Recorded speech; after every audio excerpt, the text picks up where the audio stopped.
Hello, fellow B2B podcaster. I want you to join me now and picture the scene from just a couple of days ago. I'm fresh from the podcast show in London. So let's play the weird, magical harp music so we can transport in time just a few hours to being in the middle of the Business Design Centre in Islington in London. It's busy. It smells faintly of lanyards and ambition. And someone is heading towards me. They're on my six. Now, at a conference full of people who all do some version of what I do, this could well go a number of ways. And one of the ways it does go, fairly regularly, if I'm honest, is someone walks up. We exchange kind of polite pleasantries. We both say, yeah, we should definitely have a proper catch-up sometime. And then we both immediately know that we absolutely won't. This was not that. This person was, technically speaking, a competitor. They were, in theory, trying to win some of the same clients that I'm trying to win. And what they said was, I've been listening to your podcast for a while, and I think we should work together. Not against each other. Together. I didn't pitch them. I didn't give them a business card. I just nodded and thought, yeah, that's my podcast doing its job. Which, as it turns out, is a very useful thing for a podcast to do. Let's talk about that. Welcome to B2B Podcasting Insights with me, Neil Velio, founder of Podknows, a podcast agency helping you get better results from podcasting. Right, the podcast show. Now, for the uninitiated, it's essentially a very large gathering of people who all love podcasting, all gathered in one place to talk about podcasting. To other people who also love podcasting. It is, in its own way, a perfectly pleasant echo chamber. And like all industry events, it has a certain rhythm to it. You arrive, you pick up your lanyard, you look at the program on your app, and you mentally circle 3 talks that you'll definitely want to attend, and then you won't attend them because you ended up in a hallway in conversations that ran too long. You eat something slightly disappointing from a cardboard tray, and you find yourself repeatedly saying, yeah, we should probably catch up soon, to approximately 1,100 people. It's the standard stuff. But here's what was different this time. People came up to me who actually knew what I do, not in that vague networking sense. As in, yes, I know you have a podcast agency. But even more than that, they'd actually listened. They'd formed opinions about things I'd said on episodes. One person actually reenacted a cold open from a past episode, which is simultaneously flattering and slightly alarming. And the conversations that followed didn't start with, so tell me a bit about yourself. They started somewhere else entirely, somewhere a bit further along the discovery journey of connecting with me as a creator. It was kind of like arriving at a meeting where the first 20 minutes had already happened without you. And that is a profoundly useful feeling, and it's got nothing to do with how many downloads your show gets. There's a distinction worth drawing here because I think it usually gets missed. Recognition is when someone's heard of you, and trust is when someone has already made up their mind about you, before you've even opened your mouth. Recognition is nice. You can't pay your mortgage with it, but it's nice.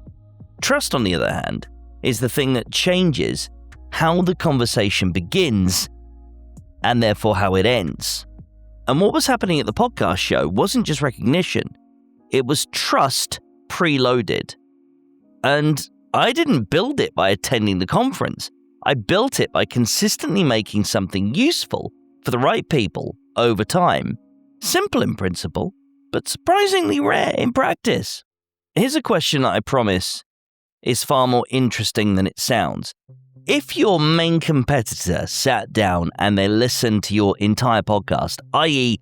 the back catalogue, the whole lot, possibly while eating one of those cardboard tray sandwiches, settling in for the afternoon, how would they feel by the end of it?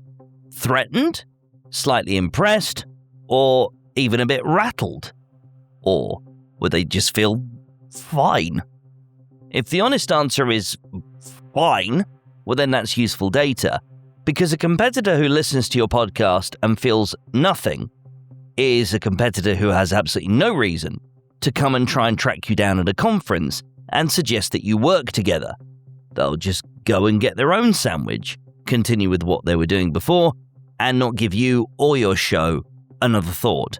And the reason most B2B podcasts land in that fine category isn't anything to do with the production quality. It's nothing to do with your cadence, your frequency of release. It isn't even the topics you're covering particularly. It's that most B2B podcasts are built to be agreeable. Every statement features a safety net. Every opinion gets balanced by its opposite. Every episode sounds, just slightly, like it's been approved by a committee whose primary concern was that nobody would be upset by it. Which is a perfectly reasonable way to run a committee. It's a somewhat less useful way to run a podcast. Think about what my competitors heard when they started listening to this show. They heard someone with a clear, specific, and consistently held view on what B2B podcasts are actually for, and also, slightly awkwardly, why most of them are probably missing the point. Now, they could decide that I was wrong, they could write a LinkedIn post completely trashing my views, or they could come and find me at the podcast show and say, I think there's something in this actually, Velio, let's see if we could do something together. And two of them went with option 3, and that's what a podcast with a genuine point of view does.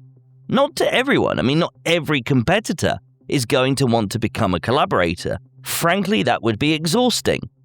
But for the right people in the right circumstances, it can kind of change that dynamic. Right, okay, so let's get practical about this. What actually produces this kind of result? Because have a clear point of view is the sort of advice that sounds terrifically useful and then just evaporates into nonsense the moment you try and do something with it. So here are 3 things, in no particular order, except for the order that I've put them in. 1, the it depends epidemic. Now, this is a particular verbal tick that runs through a huge number of B2B podcasts, and in fact, B2B marketing in general. It goes something like this. Someone asks a pointed question or makes a bold statement, and the response is, it really depends on your individual situation. And look, sometimes things really do depend on that particular situation. I'm not arguing against nuance, but if every single episode you publish ends in, you know what, it really depends, well, you've not given your listener anything to go by. They can't do anything with your thinking. You've just created a chasm of complexity and let them try and escape it. The podcasts that create gravity are the ones where the host is actually committed to an answer. Not the only possible answer, but their answer. The one they're prepared to defend, even when a slightly annoyed person sends them an email. That consistency is what builds a reputation, and a reputation is what means someone crosses a conference floor to speak with you rather than the 7 other people nearby who are doing pretty much the same thing. Number 2, give your listeners something to say on Monday morning. This is probably the most useful reframe that I can offer any B2B podcast content creator. Don't ask yourself, is this interesting? Ask yourself, what's someone going to do with this on Monday morning or Tuesday if it's a bank holiday?